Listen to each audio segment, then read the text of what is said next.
All right, so in this portion of the video, we are going to be looking at how to calculate a point along the elliptical cross-section of our helix. Now I'll start by defining a rotation matrix, which is a clever way of defining an angle or a vector with an angle theta with respect to the positive x-axis as a linear combination of two vectors we're going to call E1 and E2. Now we will set up our rotation matrix as a 2 by 2 matrix with cosine theta, negative sine theta, and cosine theta. And then we are going to multiply that by a 2 by 1 matrix of 1 and 0. Now the result from this is a 2-element vector, or 2 by 1 matrix, that gives us the coefficients that we're going to use for these basis vectors E1 and E2 to approximate this vector here in the middle with that angle theta with respect to the angle E1, or the vector E1. Now looking at this in the context of our helix, I'll begin by drawing out the helix itself. And we'll pick a point here. Now on that point, we will draw in our tangent vector t. And then next I'll draw out the normal vector, which previously pointed inward towards the center of the helix. And this time we're going to have that point outward, and we're going to call that negative n, just because it's in the opposite direction with the same magnitude. And the reason for that is just so it's a little bit more intuitive. It just matches this representation of the rotation matrix and the linear combination. So it's the same, we just add a negative sign so that it points in the opposite direction. Now if you cross multiply these vectors together, like I mentioned earlier, you get the b vector that points upward. And the negative n and b vectors are going to become our basis vectors E1 and E2, by which we will by which we will generate that point along the ellipse. So I'll draw in the rest of the ellipse here. And it's a little bit hard to see, but I'll also pick a point here with an angle theta.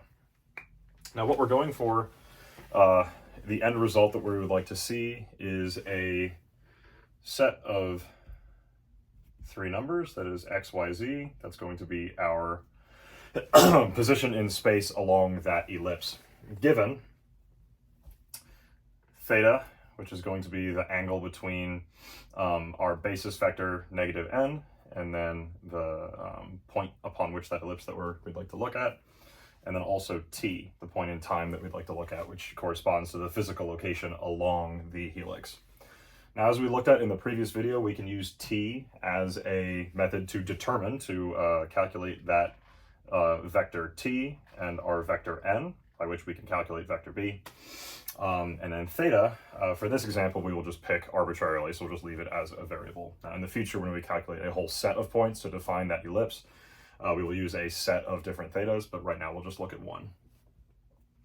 So what we're going to do is now apply, to get these into a unit vector format, or actually out of a unit vector format and into the actual, the length of the vectors that we'd like to use to define our ellipse. We're going to multiply this b vector by a lowercase b, that's the minor axis of our ellipse, and then this negative n vector by a lowercase a, and that is the major axis of our ellipse. So what we're left with here, when we do that, we have negative an, and we have lowercase b, capital B. Now each of these are going to have x, y, z components. This is a 3 by 2 matrix here. So we've got x, y, and z, and we're going to multiply this by this v vector up here, which I'm going to call v. And that represents the linear combination of basis vectors that define that we derive from that angle theta. And when we matrix multiply these together, the result is an x, y, z 3 by 1 vector, or 3-element vector, that defines the point in space along our ellipse. So right now this is just for a single vector, or excuse me, a single value of theta at a single point along our ellipse. But eventually we're going to do this calculation many, many times over again, both within one ellipse to define the shape of that ellipse, and then along the entire length of our helix. So we'll have an ellipse here, an ellipse here, an ellipse here, an ellipse here, And then these are every point along those ellipses is going to be connected so that we form a pipe shape with a cross-section of an ellipse throughout the whole length of our helix. All right, so in this portion of the video, we're going to be calculating the XYZ coordinates of a point on our elliptical cross-section of our helix. And I'd like to begin with a small correction from the code that I wrote in the previous video, and that is the Jax.Jacobian here was previously a function of t, and that should be a function of f, which is the function that we were inputting to the Frenet-Serre formula, the Frenet-Serre higher order function, which is going to be our helix function up above. So we'll begin by using our Frenet-Serre formula, or Frenet-Serre higher order function, and plugging in that helix function.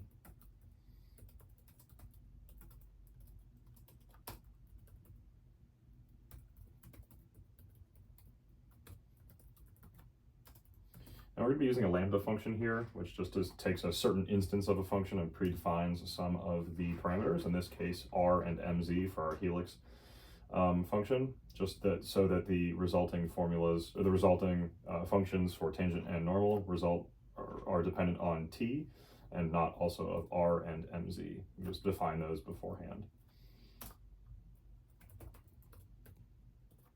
R equals R and mz equals mz, since we have those written into the code up above. All right, so the next step is to set up that rotation matrix that we talked about on the whiteboard just a moment ago.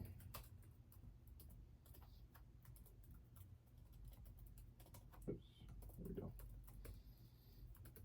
Theta. C equals jnp dot cosine theta. S equals jnp dot sine of theta. Return jnp dot array. C comma negative s. Close open s comma c. All right, so the next step, we're going to define our surface function, which will define that point along our elliptical cross section. So it's going to be a function of t and of theta. We'll take our normal and tangent vectors that have been calculated previously and define those as new variables. We'll do negative normal t, and the negative is there again just to take that normal vector and point it outward toward the outside of our helix instead of towards the inside, towards the middle radius in the z-axis. T equals tangent of t. And we'll define that b as the cross of n and t. We'll also define that v two-element vector as the result of the matrix multiplying our rotation matrix by 1 and 0. So we'll do rotation matrix of theta, matrix multiplied by jnp dot array 1 comma 0. Oops. I do have to reshape that to be 2 1 just to get it vertical. And we will return 0 times a times n, where a is the major axis of our ellipse that we defined previously. And we'll do 1 times b times b. And there we go. Oops. There we go, Mr. Colon. All right, there we are. There's our surface function that will define the coordinate of a point on our ellipse. And we'll test it out.